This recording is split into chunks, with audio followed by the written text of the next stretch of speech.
कि किसी इंसान को उसके धर्म के पालन करने से रोकना सबसे बड़ा अधर्म है। जितने धर्म प्रचलित किए गए सब अपनी व्यापकता और सहृदयता के बल पर ही फैले। प्रार्थना से ही परमात्मा की प्राप्ति हो सकती है।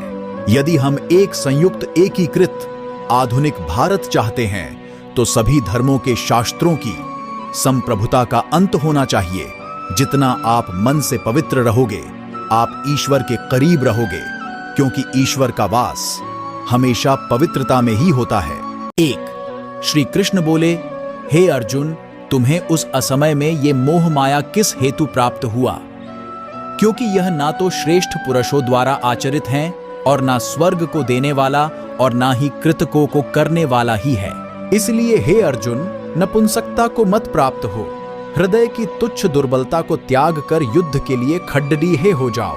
3 हे अर्जुन, तू ना शौक करने योग्य मनुष्य के लिए शोक करता है और पंडितों से वचनों को कहता है, परंतु जिनके प्राण चले गए हैं उनके लिए और जिनके प्राण नहीं है उनके लिए भी पंडित।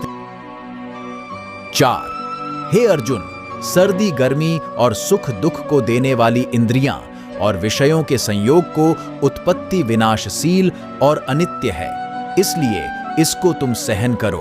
5 जो इस आत्मा को मारने वाला समझता है तथा जो इसको मरा मानता है वह दोनों ही नहीं जानते, क्योंकि यह आत्मा वास्तव में ना तो किसी को मारता है और ना किसी के द्वारा मारा जाता है।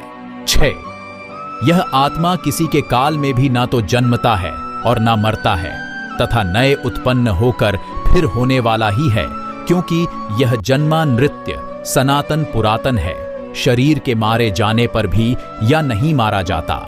जो पुरुष इस आत्मा को नाश रहित, नित्य, अजन्मा और अव्यय मानता है, वह पुरुष कैसे किसी को मरवाता है और कैसे किसको मारता है। श्रीमद् भगवद गीता 8 जैसे मनुष्य पुराने वस्त्रों को त्याग कर दूसरे नए वस्त्रों को ग्रहण करता है, वैसे ही जीवात्मा पुरानी शरीरों को त्याग कर दूसरे नए शरीरों को प्राप्त होता है। इस आत्मा को शस्त्र नहीं काट सकते, इसको आग नहीं जला सकते, इसको जल नहीं गला सकता और हवा नहीं सुखा सकता। 10 किंतु यदि तुम इस आत्मा को सदा जन्मने वाला तथा सदा मरने वाला मानते हो, तो भी यह महाबाहों तू इस प्रकार करने वाली योग्य नहीं है।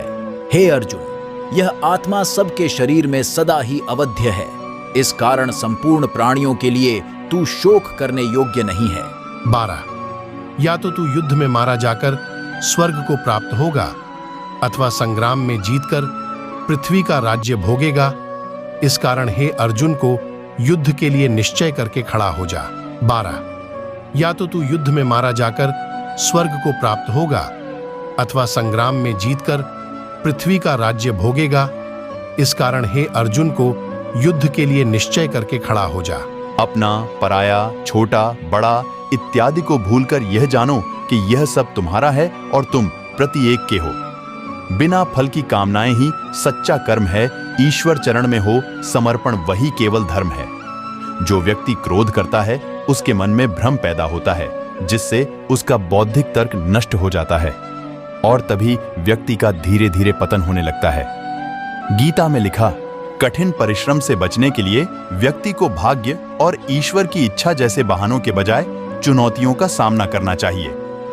गीता में कहा गया है, कोई भी अपने कर्म से भाग नहीं सकता, कर्म का फल तो भुगतना ही पड़ता है।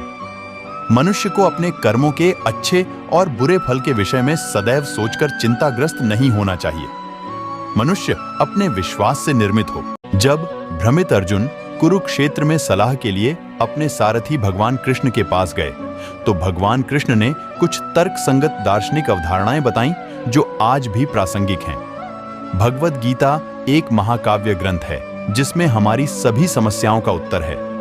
स्वतंत्रता आंदोलन के समय